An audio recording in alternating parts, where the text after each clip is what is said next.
Ron Burgundy, and this is Miranda, and Today we will be talking about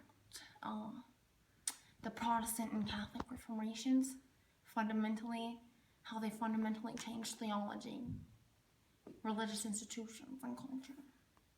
where did you leave off? Mr. Sargent didn't space the words out. Religious reform. Religious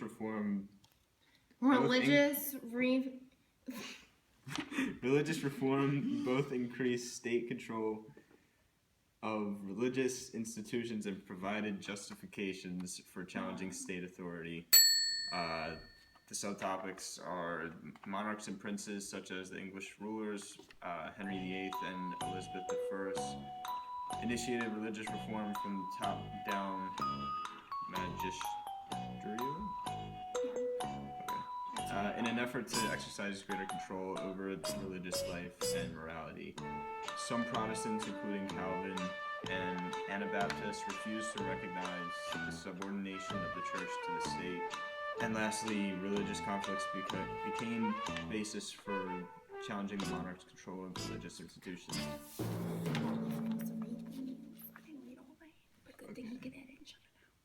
Back to me. The third thing that we're reporting tonight live. Conflicts among religious groups overlapped with political and economic competition within and among states. So yeah, you guys will be learning a little bit about that tonight in AP European History Part 2.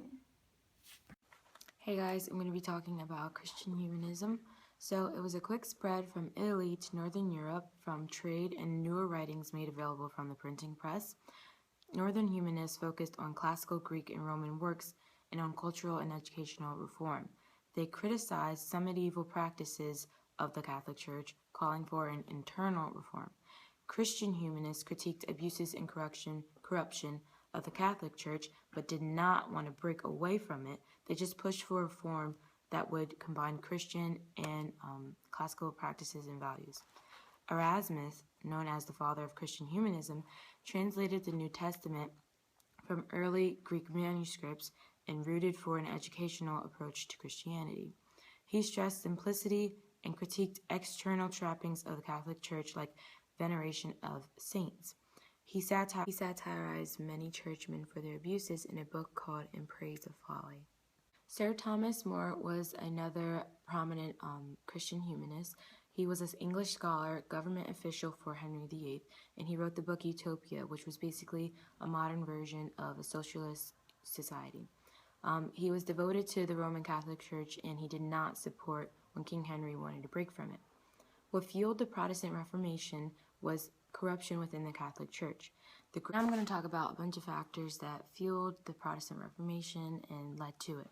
So one is the Great Schism, which was a massive split from the Roman Catholic Church.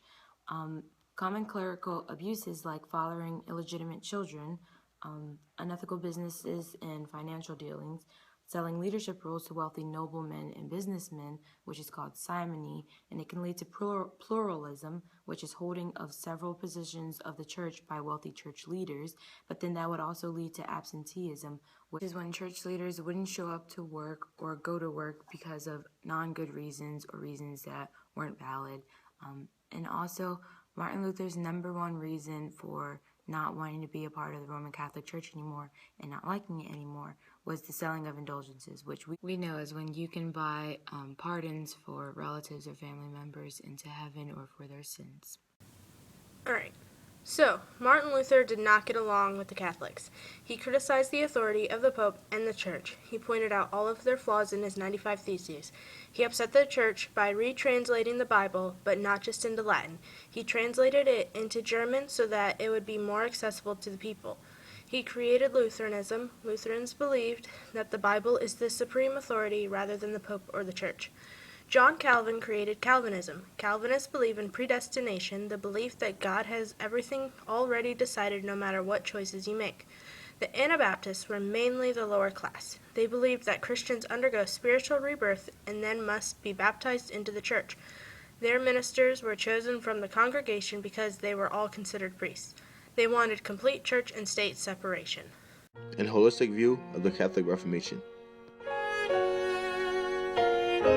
This is Charon, and I'm here to talk about the Catholic Reformation that was exemplified by the Jesuit order and the Council of Trent, and how it revived the church but cemented Catholicism and Christianity. So we'll begin with the Catholic Reformation. So the Catholic Reformation was basically a revival of the best features of medieval Catholicism, and then it adjusted. It then adjusted them to the modern life of the new types of Christians and Catholics. So a prominent example of a direct result of the Catholic Reformation was the Society of Jesus, in which the people were known as the Jesuits. The Jesuits were heavily involved, and their core values were a highly disciplined school that was heavily influenced by humanism, missionary work, and they believed in spreading the word of God to everyone they could, and they especially spread the word of God in countries throughout Asia. And finally, they believed in fighting the Protestant Reformation, in which they believed that it wasn't a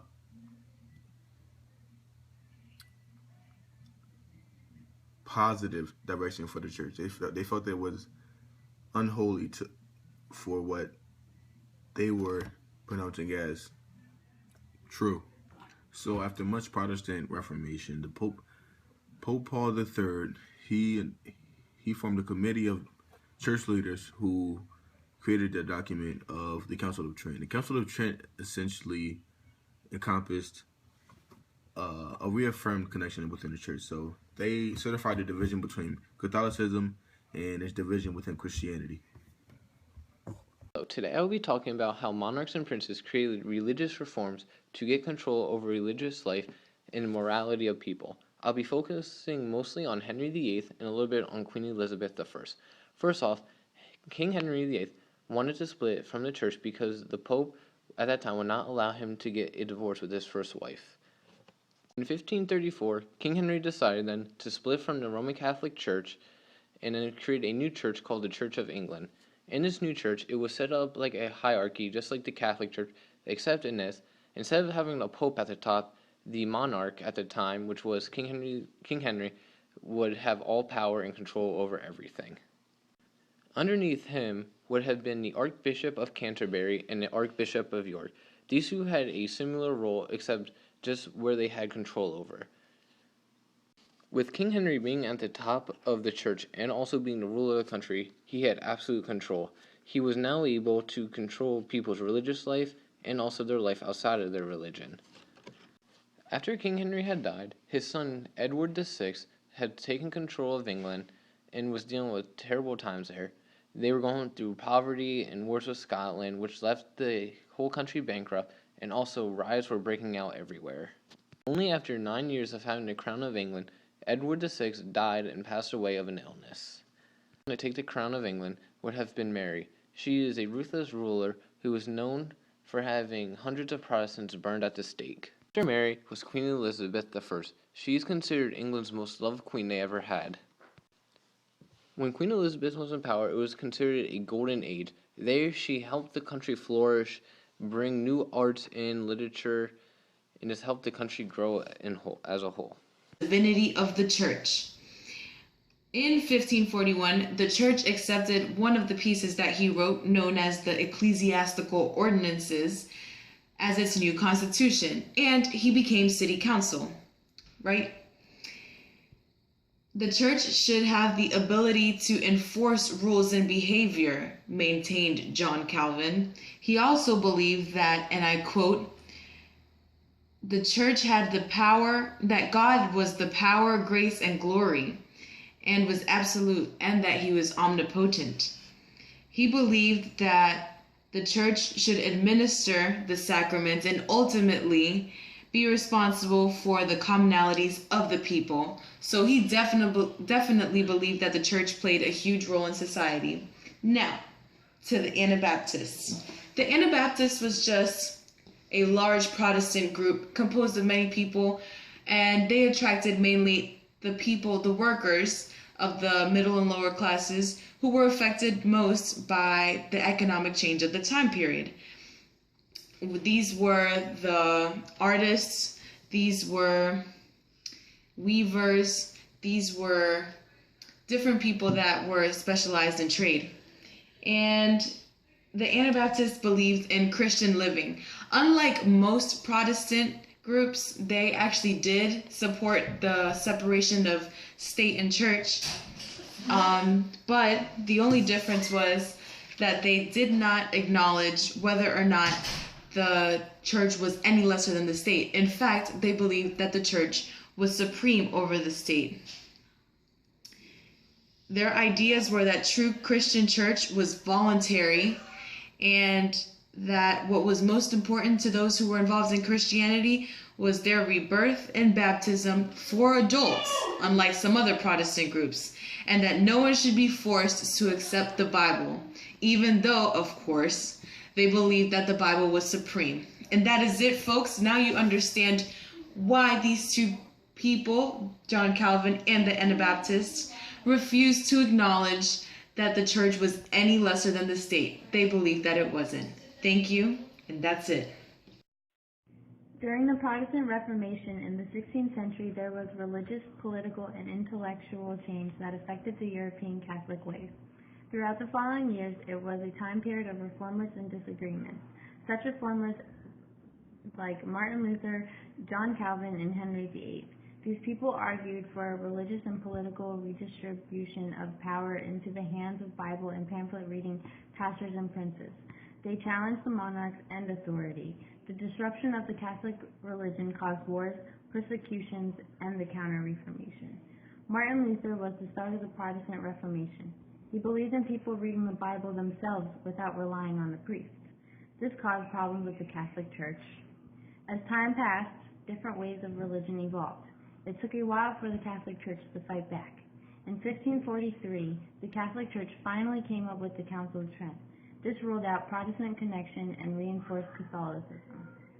Because of the Protestant Reformation, the Church's new challenge was to try to keep the people under their control.